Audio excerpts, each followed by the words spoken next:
With all the hubbub over Warzone updates, issues with yearly releases, and potential remasters, it's easy to overlook the systems and content we've grown accustomed to in the newly rejuvenated Call of Duty series.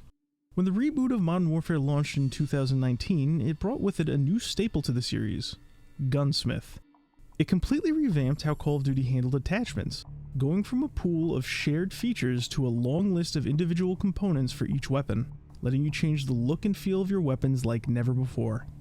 Since then, Gunsmith has remained mostly untouched, and it works fine, but as the available arsenal gets larger and unique blueprints of each weapon are added, the lack of customization options becomes more apparent. And I have a few things I think it needs to adapt to the various styles players can buy or earn. Most of these suggestions are based on elements present in the game already. Before we start, I should mention that I'm listing these needs with 3 things in mind. 1. After the initial issues are ironed out, it is highly likely Call of Duty as a series will move forward using the Modern Warfare engine, and will be using modified versions of it for each entry, which means making improvements to the base version, which is currently active in Modern Warfare and Warzone, will theoretically make things easier down the line and make it worth the effort. 2. I'm assuming that either from the get-go or at some point after the launch of the in-game store, an automated or tool-assisted process was put in place to make applying camouflages to blueprint variants easier. What variables it uses to define what gets changed and to what degree, I don't know. But it would appear that this system is able to identify, separate, and in some cases layer separate textures on different parts of each gun, using the same methods that are used to swap out different attachments. Why weird things like this happen? I couldn't tell you. But it points to an automatic interpretation of data instead of a deliberate choice, which would fall in line with how some camos were handled in the past and explain why Modern Warfare camos can be applied to Cold War weapons through certain methods. 3, and lastly, it is obvious that transferring anything from Cold War to Warzone requires more effort than transferring the same type of assets from Modern Warfare to Warzone. I am aware of this, which is why I'm not going to focus too much on the discrepancies in visuals between those two games or the glaring issues that will likely be adjusted on their own, but I will mention them when they apply. Anyway, enough build-up, let's take a look at some potential changes. I'll start this off with some things that feel more like oversights. Throughout the updates and content drops the Call of Duty lineup has received since 2019, there has only been a single update to what exactly Gunsmith offers, this being the addition of Gunsmith Customs. With this great addition, you could mix and match blueprint styles, swapping out pieces from different acquired variants, with one exception. You do not have the option to apply customs to the default and empty slots. As it is right now, if you leave a slot open, you cannot apply a Gunsmith custom part to it to change how it looks. This also applies to the base gun itself, the core of the kit we'll say. Like I said, this feels like an oversight. Adding access to these default sections and the few hidden options beyond that should just be a matter of adding a new menu or slot to an existing one. While on the topic of adding options, you know what would look great here? A little slot underneath ammunition that said tracers, giving us the option to apply tracer rounds without using specific blueprints as a base. I'd go a step further and say, add the option to mix and match tracer rounds between weapons, maybe even make a few new ones as mastery rewards, but one thing at a time. Looking past these simple omissions, there is other content that was removed. Cold War Mastery camos received a visual update not long after being added to Warzone, improving how they look for the most part and changing what part of the weapons they apply to. And sure, I think the new versions look better than the original ones, mostly, but why not keep them? Let players decide. It would add variety and gameplay incentive to whoever didn't already have them. They were there to begin with, so why not? All of these additions and readmissions to Gunsmith would grant access to content already available in the games, and give players more control over what they already have.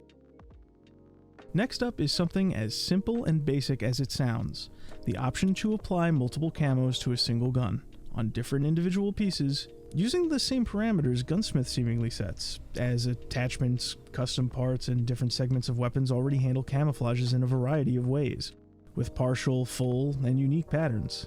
Aside from being able to get creative with how weapons look, changing just how much of your gun is camouflaged would keep all prior progression-based camos a relevant option, and let weapon variants shine without both being completely covered up by Completionist and Mastery camos, which are both involved with our next suggestion.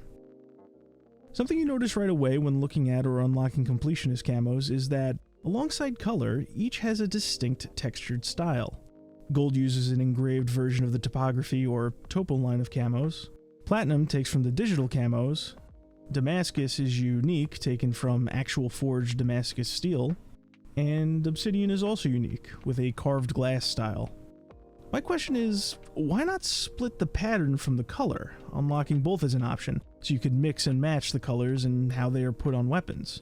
Maybe on top of all that, you add a solid color option, similar to older games in the series, and even Cold War.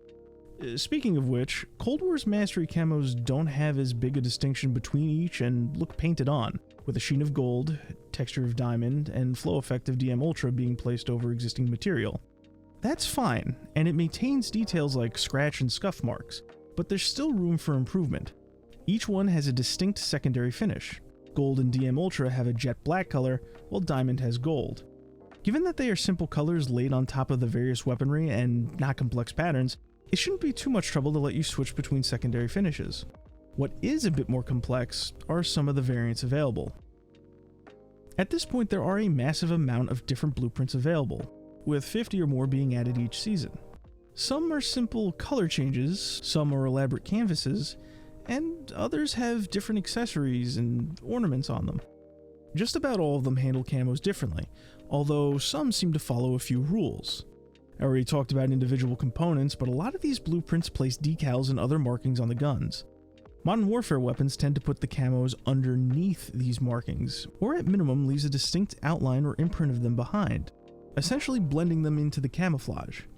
Cold War weapons, on the other hand, are complete crapshoots and will go all or nothing seemingly at random, covering up some decals and not touching others, sometimes on the same gun. Now, I did say I don't want to talk too much about the issues with Cold War guns, but it turns out they do follow rules similar to the ones found in Modern Warfare, just not in Warzone.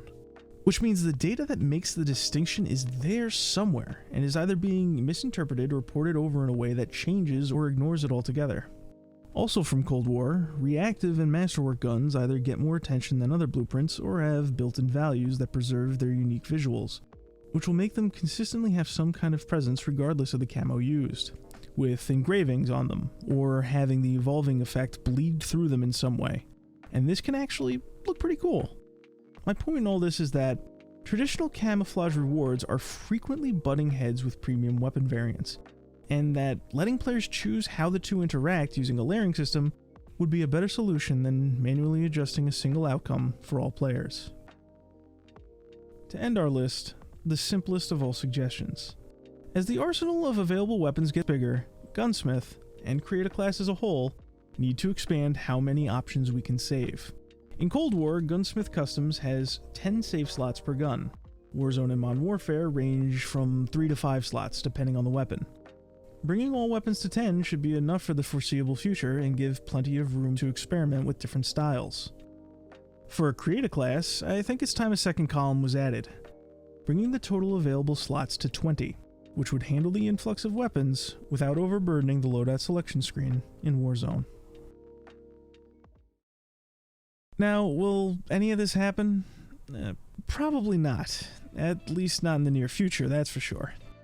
Regardless of the perceived ease of implementing some of these things, especially compared to previous customization options like Paint Shop, the developers have their focuses elsewhere, with brand new content and balancing. According to them, adding Gunsmith Customs and zombie mode camos for Cold War weapons in Warzone has in itself proven to be a challenge. However you feel about this, and whether or not you believe it, that is how they are going to play it. And the vocal community at large has other priorities. So, short of behind-the-scenes development changes, for now it looks like Gunsmith is a lower priority and won't be receiving too many quality-of-life changes, if any, until the successor to Modern Warfare appears. Although I would love to be proven wrong. What do you think? These changes seem reasonable, short or long term? Any of these something you'd like to see? Maybe to the point you let Activision, Infinity Ward, Treyarch, and Raven know that you'd like some changes for those guns you paid for and the camos you earned? Tell us in the comments.